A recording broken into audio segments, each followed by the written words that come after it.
see one of the important lesson of class 6, that is matter. So in this session we will discuss how can we define matter and what are the different types of matter.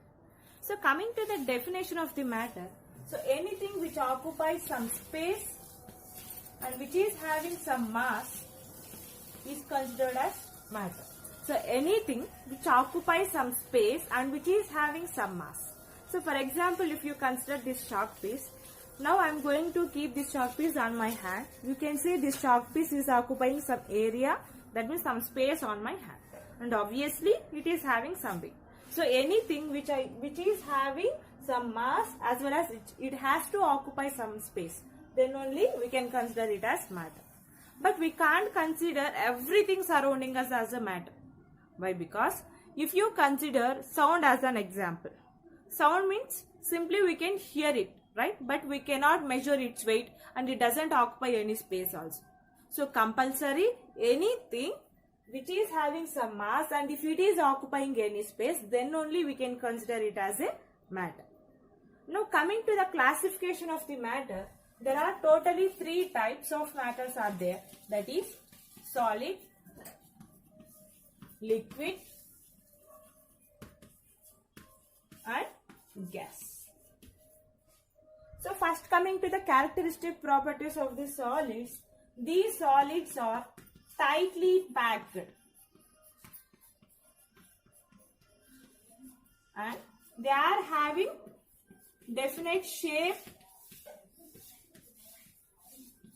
as well as volume, and the intermolecular spaces are very low, that means very less. The space between intermolecular is very less and the intermolecular forces of attraction is very strong,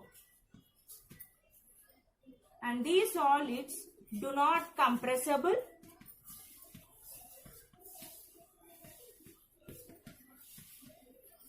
as well as they do not diffuse. So these are the properties of the solids. That is, the first thing you can see, tightly packed. That means the particles whatever present in the solids are very closely packed.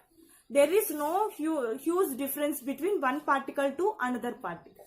For example, if you consider this as a solid, we can see there is no much gap or there is no much difference or distance between one particle to another particle. They are very close to each other. For example, this is one particle and this is another particle. They are very close to each other. So they are very tightly packed. These are having definite shape as well as definite volume. Clearly we can say, for example, if you consider this chalk piece, easily we can say it is having some cylindrical or rectangular shape. Okay, and coming to the intermolecular spaces, so the distance between one particle to another particle is very less. For example, if you consider this rough diagram, so there is no gap or there is no much distance between one particle to another particle. And as the distance is very less, obviously their attraction forces will be very more. So even for example, in general we can consider magnets as an example. For example, let it be these two are magnets. So if we maintain very less distance between magnets, obviously they will attract. But if you maintain too much of distance, they are not able to attract each other. That means space and attraction is inversely proportional.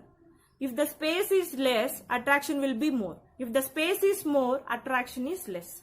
So simply in a single sentence we can write space is inversely proportional to attraction.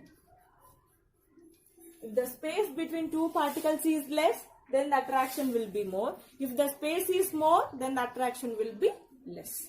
So that is the reason, if the space is less, the intermolecular forces of attraction will be very strong or very high and they do not compressible.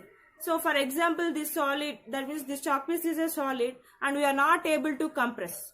How much force or how much pressure we will apply on this also, we can't compress it. Compress means what? So initially if it is like this and if we apply pressure on it, its size has to reduce. But we can't reduce the size. right? So by applying the force, we can't decrease the size. And they do not diffuse. Diffuse means moving from one place to another place. So these solids, it can't go on its own, right? So without the help of anything, so it can't move also. So they do not diffuse. And coming to the properties of the liquids, so they are loosely packed and they do not have definite shape, but they are having definite volume.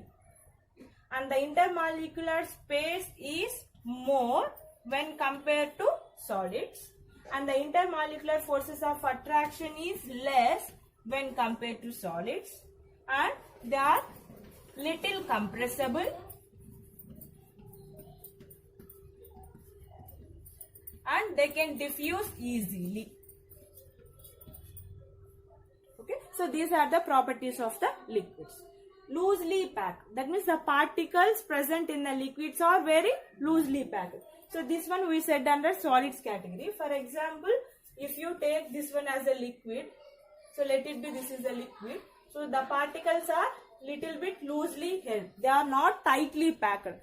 So if you take the distance as a solid, for example, if you consider this as a solid, and in the liquids it will be more distance. Okay, and they are having definite volume. Easily we can say 1 liter or 2 liters easily, but we can't say which shape it is. Why? Because if you take 100 ml of water and if you pour in a glass, then the shape of the liquid will be a glass. If you pour the liquid in any beaker, then the shape of the liquid will be a beaker. That means it doesn't have any specific shape. Next, the intermolecular space is more in liquid. So if you consider this example, the distance between one particle to another particle is more when compared to the solids. As the distance is more, obviously the attraction will be less. And we can little compress. For example, if you take any balloon, just imagine that we fill it with the water and we can little compress it, right? We can slowly, we can little bit reduce its size, not completely, we can little bit reduce its size. And obviously they can diffuse, right? If you see all the solid, liquid and gases, if you compare all the properties, so for example, if you take the first property, that is particles, in solid we can see they are tightly packed. In liquids they are loosely packed, whereas in gases they are very loosely packed. And coming to the shape, the solids are having definite shape and liquids they do not have definite shape. Obviously gases also do not have.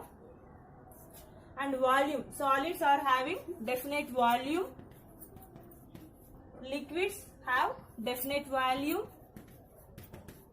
but these gases do not have the definite volume. And liquids, the intermolecular space is more when compared to solids, and in gases obviously it is very high. Next, intermolecular forces of attraction. As the space is less, it is having more attraction, and as the space is more, it is having less attraction. And here, as the space is very high, so the attraction is very, very low. Next, coming to the compressibility, solids do not compress, liquids they are little compress. That means we can't compress it highly, only little amount only, little bit only we can compress it. And gases they are highly compressible. And coming to the diffusion, solids they are not able to diffuse, liquids they can diffuse, and coming to the gases they are highly diffusion property. Okay, so these are the comparative study of the solids, liquids and gas.